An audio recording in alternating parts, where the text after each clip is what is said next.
Assalamualaikum warahmatullahi wabarakatuh. Pertama-tama, kami mengucapkan terima kasih karena karena minggu kemarin kami telah memaparkan progres dari proyek kami dan sekarang kami ingin memaparkan kembali progres proyek kami pada matkul kecerdasan artifisial. Dengan judul proyek kami adalah deteksi spam email menggunakan decision tree card pada dataset spam base. Namun sebelum itu, izinkan kami untuk memperkenalkan diri kami terlebih dahulu. Saya sendiri Audialicia dengan 3 digit NIM terakhir 179, kemudian ada dua rekan saya yaitu Nia Ayu Agustin dengan 3 digit NIM terakhir 081, kemudian ada Siti Aisyah Febrianti dengan 3 digit NIM terakhir 158. Jadi untuk metode yang kami gunakan sama seperti progres sebelumnya, yaitu menggunakan metode decision tree card, di mana ini untuk mengklasifikasikan email menjadi dua kategori, yaitu spam dan non-spam. Nah, kemudian data setnya sendiri ini dari spam base, yang dimana ini akan dibagi menjadi data latih dan juga data uji. Yang selanjutnya, Card akan membangun pohon keputusan dengan memilih fitur terbaiknya itu yang mana untuk setiap cabangnya menggunakan kriteria Gini, yaitu ukuran seberapa baik sebuah fitur memisahkan data spam dan juga non-spam.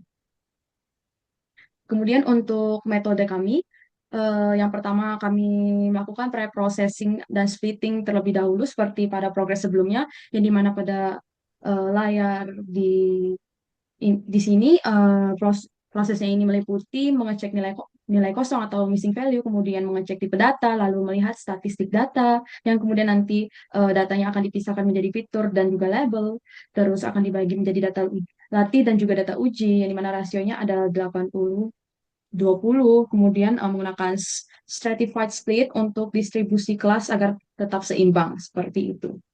Nah, selanjutnya pada tahap ini, model decision tree card mulai dilatih menggunakan dataset yang sudah dipisahkan tadi. Nah, pertama-tama kami membangun baseline-nya dengan menggunakan kriteria Gini impurity, yaitu ukuran seberapa baik suatu fitur memisahkan kelas spam dan juga non-spam. Nah, semakin kecil nilai gininya, semakin baik juga pemisahan yang dilakukan oleh node tersebut. Nah, setelah node awalnya terbentuk, kami melakukan hyperparameter tuning menggunakan grid search CV. Tujuan tuning ini adalah mencari kombinasi parameter yang memberikan akurasi tertinggi sekaligus mencegah adanya overfitting. Parameter yang diuji itu ada max depth, mean sample sleeve, dan juga CCP alpha.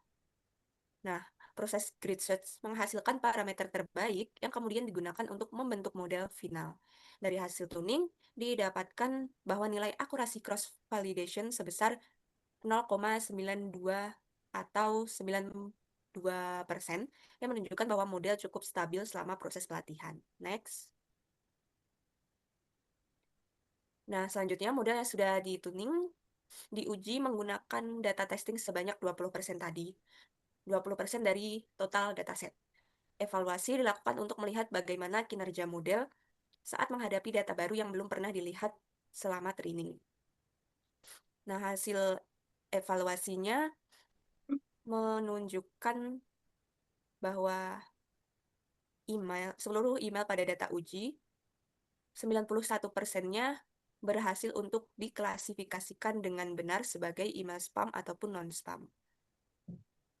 Nah, berdasarkan hasil classification report performa model, terlihat cukup baik. Untuk kelas non-spamnya, dia nilai precisionnya sebesar 0,92 dan recall-nya sebesar 0,93.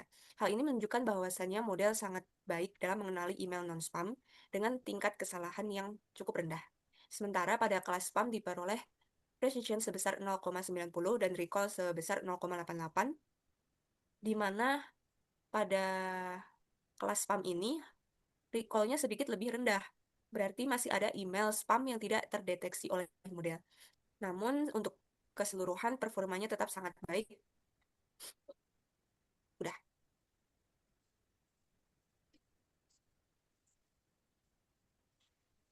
Eh, di sini kita melakukan fitur importance di mana itu akan menunjukkan beberapa fitur yang memiliki pengaruh besar terhadap keputusan modal. Dapat kita lihat hasil dari fitur importance ini yang memiliki eh, pengaruh terhadap keputusan modal paling besar merupakan karakter dolar yang kemudian kata remove, kemudian karakter tanda seru, di mana karakter tanda dolar itu memiliki importance sebanyak 40%. Itu menandakan bahwa karakter tanda dolar ini berkontribusi cukup signifikan. Untuk confusion matrixnya menunjukkan hasil prediksi model secara detail, di mana terdapat 521 email non-spam diprediksi benar. Namun masih terdapat 37 email non-spam yang salah diklasifikasikan menjadi spam. Untuk kelas spam, terdapat 319 email yang berhasil dikenali. Akan tetapi masih terdapat 44 email spam yang terklasifikasi sebagai non-spam. Next. Berikut merupakan visualisasi pohon keputusan kami. Merupakan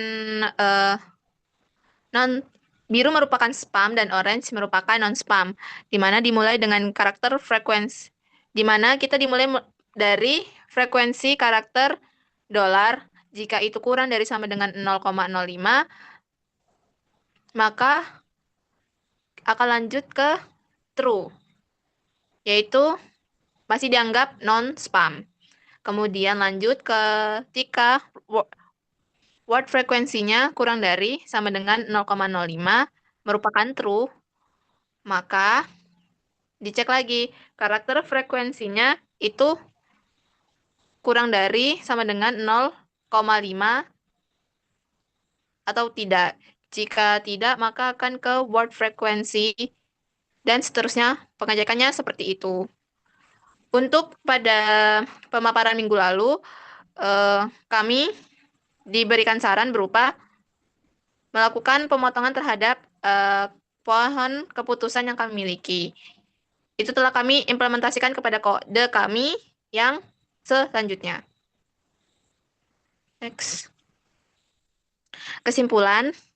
Yang pertama adalah model chart berhasil dilatih menunjukkan performa baik.